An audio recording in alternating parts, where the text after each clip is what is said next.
अनजाने में कोई पाप हो जाए तो उसके लिए भगवान नाम के द्वारा उसको नष्ट किया जा सकता है, पर जानबूझ करके अगर हम किसी पशु पक्षी को मारेंगे तो उससे हमको कोई नहीं बचा सकता। इसलिए तो आपने देखा होगा जब कोई महात्मा, अधिकतर ऐसा देखने को मिलता है, जब कोई महात्मा चलता है तो वो जमीन पर नीचे देख के चलता है कि कहीं मेरे पांव से कोई चींटी चींटा कोई दब ना जाए, ये नजरें उसकी जमीन पर रहती है।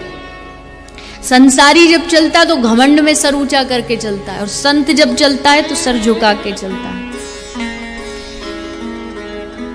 तो हाँ, अनजाने में तो हमसे भी बहुत पाप हो जाते हैं, भले हम कितना भी बच लें, कहीं ना कहीं छोटे मोटे जीव जंतु तो मर ही जाते, पर वो कैसे, उन पापों से मुक्ति कैसे मिलेगी? बोले जब हम भगवान का नाम जाप करते हैं, कीर्तन करते हैं, तो वो पाप नष्ट हो जाते हैं।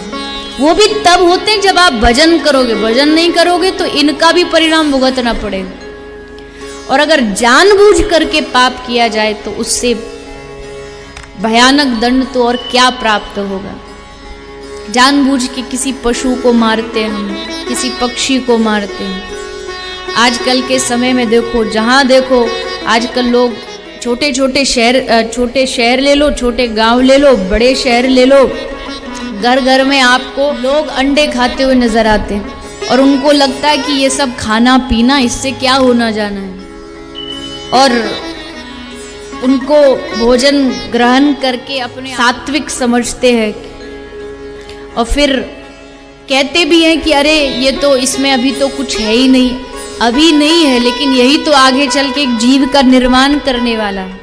इसलिए सबको ध्यान रखना चाहिए कि कोई भी गलत चीज न खाएं, न पिए, न अपने बच्चों को खिलाएं। अंडा भी मांसाहारी में ही गिना जाता है, उसको खाने का परिणाम भी आज नहीं तो वहां जाके तो भुगतना पड़ेगा। पर एक बीच में कोई महापुरुष आए, उन्होंने स्लोगन दे दिया कि संडे हो या मंडे, पर वो बेचारे आधा ही बताए, आधा बताना भूल गए, आधा ही बता पाए। पूरा ये था कि संडे हो या मंडे रोज खाओ अंडे, फिर ऊपर जाके खाओ डंडे, क्योंकि वहां की मार से तो कोई बचा नहीं सकता, कोई नहीं बचा सकता। भगवान का न्याय बड़ा कठोर होता है, तो इसलिए पहले से सावधान हो जाए, गलत न खाएं न पिए।